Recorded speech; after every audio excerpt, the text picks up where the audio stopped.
Hi all, I have another fascinating game to show you today. This is in the Queen's Engine Defence, this game. If you want to check out a free Queen's Engine course, check out Kingscrusher TV/free QID course. So let's have a look at this amazing game. D4 from Timur Radjabov. This is in the FIDE GrandPrix round 4 in 2002. So Vishy Anand played the Queen's Engine Defence. After knight f3 is played here, so white avoids knight c3, bishop b4, the Nimzo engine. So knight f3, we have b6. This move aiming to lock down the e4 square. a3, quite a trendy move to discourage bishop b4 to be able to play knight c3 in peace without bishop b4. Bishop b7, knight c3, and now white might be threatening d5. So in fact, d5 is very popular for players with the black pieces here to stop white playing d5. C takes. Now knight takes d5. This is the most common move in the position. E takes has been seen before as well. For example, this kind of variation is about equal. So knight takes d5. We have queen c2. Knight takes c3. B takes c3. You might consider this a little bit like the Grunfeld without the fianchetto bishop. So that's got its up and down sides. The fianchetto carries with it a responsibility of these dark square weaknesses as soon as you play g6, and that's your king's there. So this is, maybe you could argue, it's a little bit more solid, but with pressure on the centre still emerging. So letting white occupy the centre in hypermodern position, trying to sort of put pressure on that centre later. So bishop e7, bishop d3. So white's got that central construction here.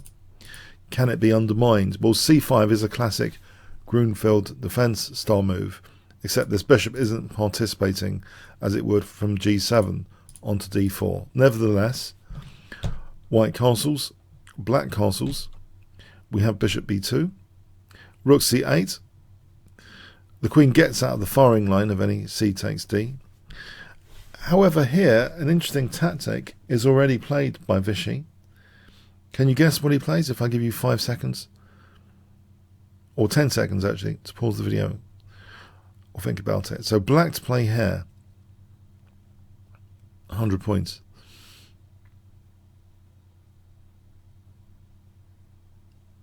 Okay. Vishy is trying to discourage this bishop from being activated later, and plays c4, putting a dampener on this bishop on b2. How can it be liberated on this diagonal if c4 is not possible from white later?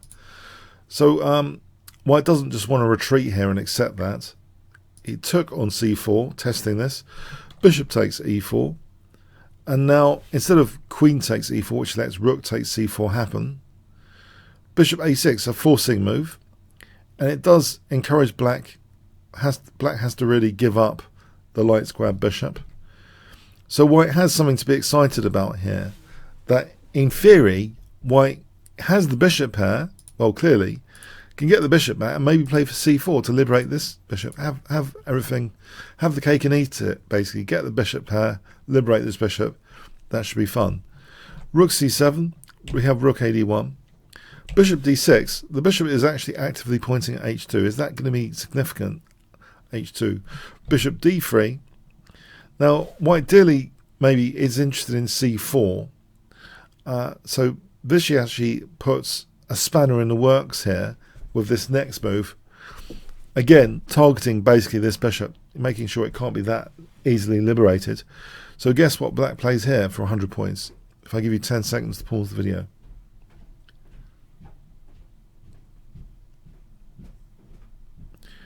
Okay. Yeah, a dynamic move again, b5, pretty dynamic. We have rook fe1, that's ignored actually here. If bishop takes b5, queen b8 is quite nifty. And if c4 a6, if bishop takes d7, rook takes, this unveils basically a double attack. This bishop all of a sudden is in the battery position with the queen. So there's a threat of bishop takes h2 and queen takes b2. So white has to give back a pawn, and it should be absolutely fine for black, this position.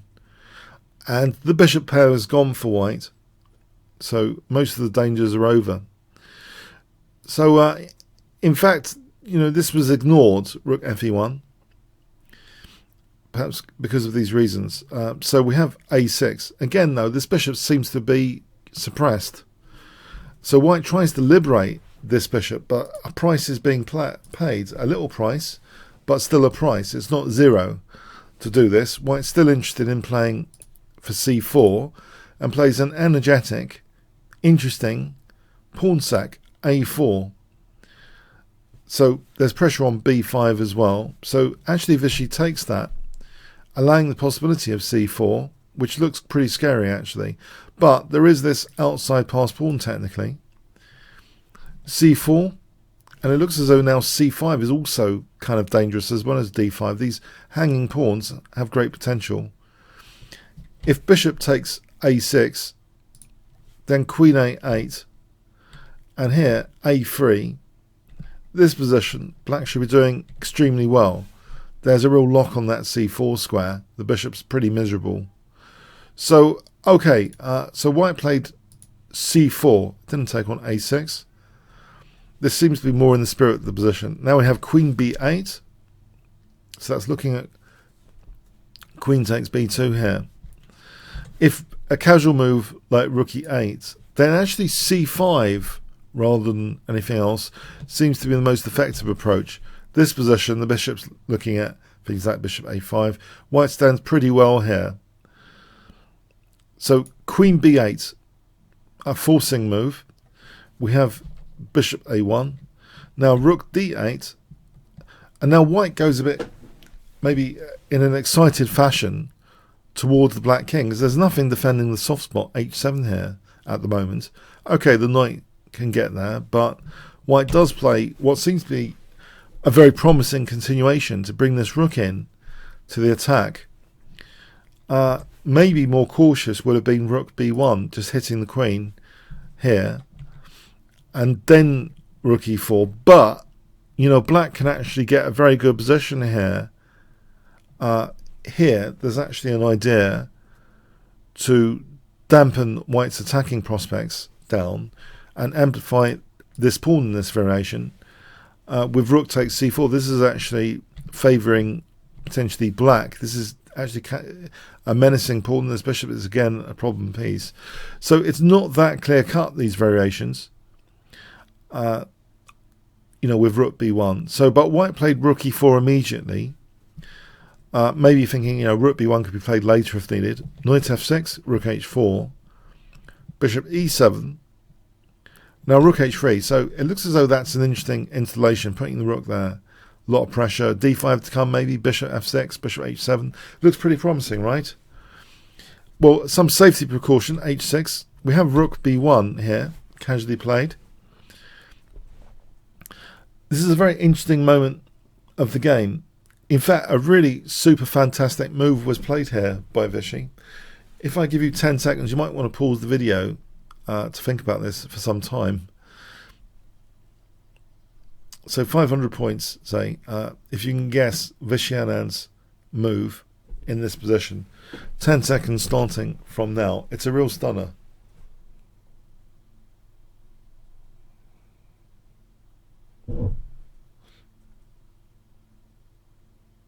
By the way, that was my chair going down.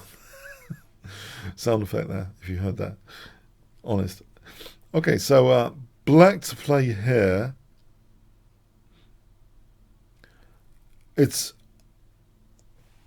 There are two peculiarities in this position. The rook is not really on that first rank, and there's this outside pawn. And in fact, these factors are really amplified with this next move. Rook takes c4.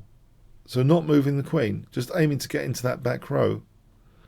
Just for the price initially of just one rook for the queen. It's an important pawn to take out, because otherwise there's going to be a blockade square without any c4 from white. So white really wants to disprove this. Doesn't just want to move this. He wants to disprove this and took the queen. So rook c1 check. The bishop's pinned. Rook takes b8. But now, okay, it's just one rook for the queen. However, the rook is threatening to take this, and also maybe later the rooks double and take this guy. Both the bishops are struggling for survival right now. And this rook is totally irrelevant in this position on h3. The irrelevance has been maximised of that rook. We have the move bishop c3 being played. If queen f4, hitting that rook. In fact, maybe rook bb1 is best. So threatening rook takes f1 and clearing out both bishops actually. If queen takes, rook takes, bishop b2, rook b1, bishop a3. This position ends up being very good for black because that bishop still pins, means as knight d2. So say g3, knight d2. So that's really, really good for black. It's pretty awkward because there's also, if the rook moves, there's things like a3 and then a2. So that's really awkward. That was on queen f4 here. On queen e2,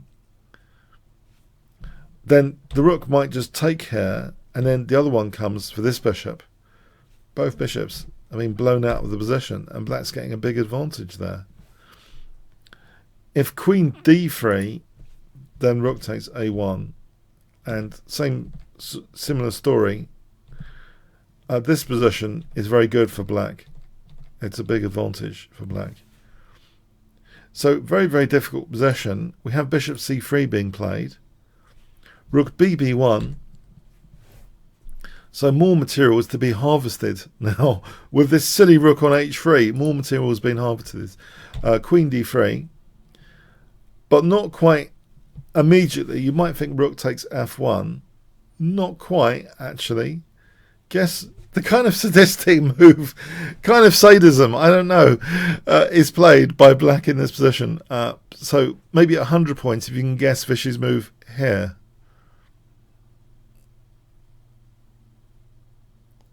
Okay, not only is this massively irrelevant, all of a sudden this is massively relevant. There's two shifts in relevance in this situation.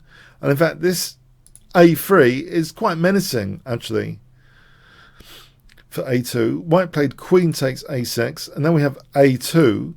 The queen can't leave there because rook takes f1 is checkmate. So g4 is tried. Rook takes f1. We have queen takes f1. Now, for the moment, the pawn is holding that rook. Guess what Vishy plays in this position, which is, again, borders on sadism, tactical sadism. It's as if, no, this can't be happening. If you're playing with the white pieces, you've been thinking, this cannot be happening. But yes, it does seem to be the harsh reality. It does seem to be happening that black has options here. Black to play here. Guess what black played in this position for 100 points? If I give you 10 seconds to pause the video, starting from now.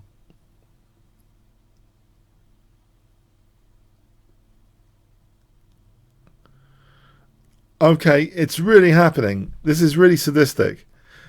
Just celebrating the pin, not exploiting it immediately.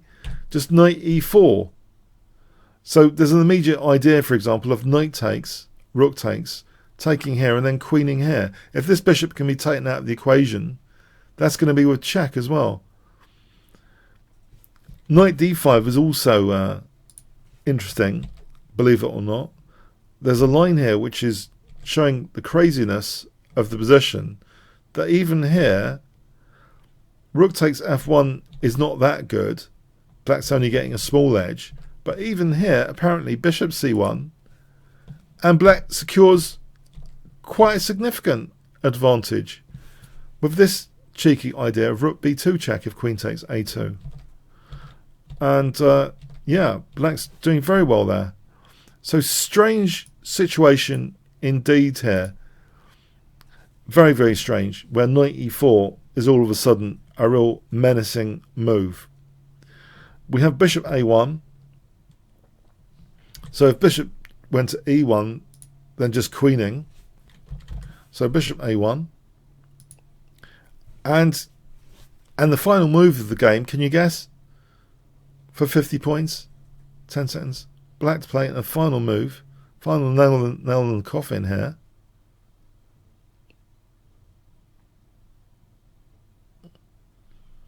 Okay. Just knight d2, again, celebrating the pin. Putting more pressure on that pin piece. That's often the best way to exploit pins. Just pile on the pressure on the pin piece. A simple recipe, a classic one. And works wonders here. Yeah. Becomes a common square of attack that pin piece as well. That f1 square, basically. So if the game continued, white resigned. If it continued, say rook c3, then just taking here and then taking on a1, 2 pieces up, thanks very much. Amazing tactics. Absolute magic at this time control by Vishy Anand. I thought this was a relevant quotation by Vishy Anand, because his intuition in rapid chess is absolutely phenomenal.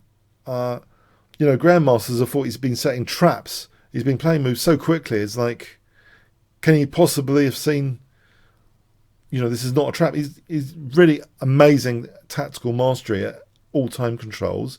But he said intuition in chess can be defined as the first move that comes to mind when you see a position. Vishy Anand. So it's funny he says that. He's one of the greatest intuitive chess minds that's ever lived, basically. Vishy Anand. Absolutely superb intuition, tactical intuition. This move is just stunning. That rook takes c4, you know, double exclamation mark move. The philosophical points we get from this. Interesting how these little components of the position, like the outside pass pawn and the seemingly potentially misplaced rook, lead to weaknesses conspiring and combining, you know, the back row weakness combining with the pass pawn potential, where the queen is helpless. The bishops are struggling to stay on the board, both bishops, after this amazing temporary queen sacrifice. It really dramatically changes the relevance and irrelevance of certain pieces. So making that pawn totally relevant, making the rook totally irrelevant, and the white queen largely irrelevant to the activities there after that. Amazing stuff. So this is from the Queen's Engine. If you want to play the Queen's Engine, there's an absolutely short and sweet and free Queen's Engine course at kingscrusher.tv/free QID course. And the author's kindly given me amazing Queen's Engine games to go over, and this was one of them. So give credit to that author. He's a brilliant player in his own right. Check out that course and what lessons are offered there regarding the Queen's Engine defence. Okay.